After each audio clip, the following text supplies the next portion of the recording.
the structure of a listing presentation, an outline of sorts, what to do, how to do it. So we're going to start with pre-qualify these people. So the point is, before we go on the appointment, we have a solid conversation with this person. And remember, in order to pre-qualify, ask for permission first. Hey, Jason, this is Adam, calling to confirm our appointment today at 4 o'clock. 4 o'clock works. We're ready for it. Great. Do you mind if I ask you a few questions before I come over to make sure that I don't waste your time? First question. My favorite one is, are you plan on interviewing more than one agent for the job to sell your home? No.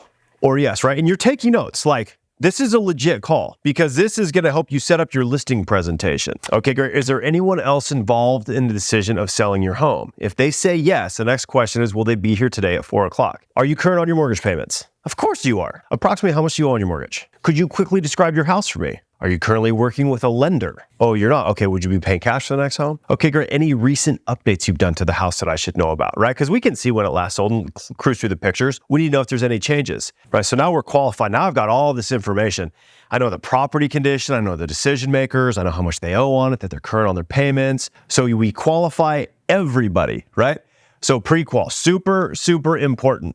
Okay, so now we arrive 5 minutes early. You get to the house 5 minutes early. You should get to the neighborhood 15 minutes early and drive through the neighborhood. Look for FSBO signs and call them. Other for sale signs, pull them up. Because what is the owner doing? What's the homeowner doing in that situation? Do they know what's for sale in their neighborhood? They probably know the guy that's FSBOing. They probably know the person that has their house pending for sale. So we're collecting data. So we arrive 5 minutes early to the house, but 15 to 20 to drive around. You roll up to the appointment and you're 5 minutes early. Hey, Harry, it's 5 o'clock and I'm here for a 5 o'clock appointment. May I come in? Yeah, do your thing. Sit down. And they're like, where's the house that's 1 block from me? I don't see it as a comp. Hey, how about the FSBO? You know what they're asking for that one? The guy that's for sale by owner?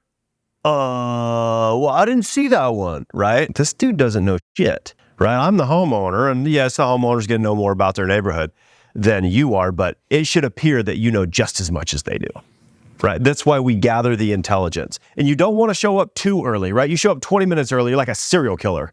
And if you show up late, don't show up at all. Like, that is the worst thing you can do, is show up late, because now you're just perpetuating the stereotype that real estate agents are stupid and lazy and never on time.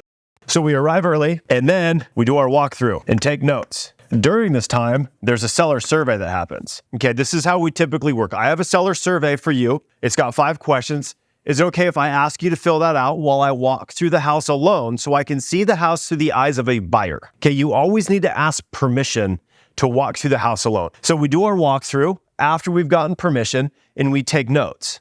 And it's very important, if at all possible, to do this alone so you can actually think, right? There's nothing worse than trying to remember all the facts and features about a home while the seller's chirping your ear about how they did a heavier texture on the drywall and this corner bead is made out of aluminum and not paper and it's so much better. And you're like, dude, I can't do my job if you're talking, right? Could you just give me all those details at the end? I want to make sure I'm taking really good notes of what I see, because remember, I'm looking at this through the eyes of the buyer. I'm not looking at it through your eyes right now.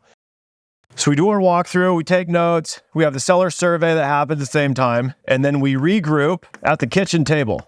This is where we go over comps, and we must be seated for this. You cannot negotiate standing up. You've got to be sitting down. It's got to be at a table, right, where you can show the data and you can go through your whole slide deck or whatever you've got going on, but you've got to be seated. You've got to have their full attention. You got to be at the table. You can do it at the kitchen counter if absolutely necessary, but ideally we're seated, right?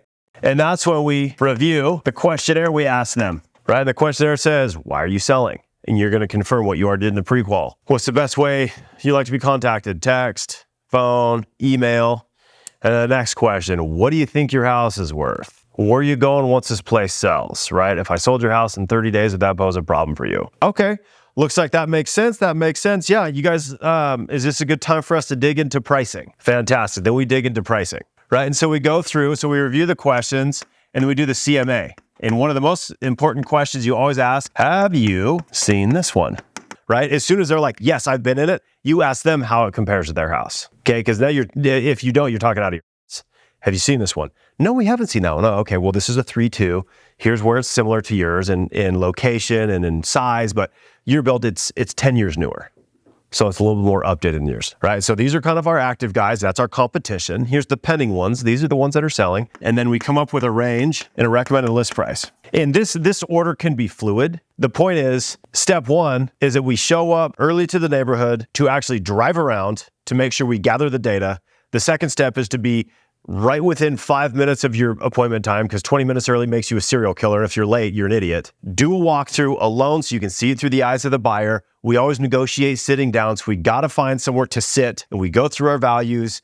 We ask them what's important to them, right? So this is where you tailor it to your customer. But remember, it's always about how you made them feel. Do they feel important? Do they feel like you're paying attention? Do they feel like you're sold on their house? You should always be impressed by their houses. If you think their house sucks and you project that their house sucks, they don't think that you're the right guy to sell the house. Why would you be? You're like, selling a product you don't believe in doesn't work very well, right? So at the end of the day, the questions are going to dictate how you made them feel and paying attention to everything. But that's more or less the structure of a listing appointment.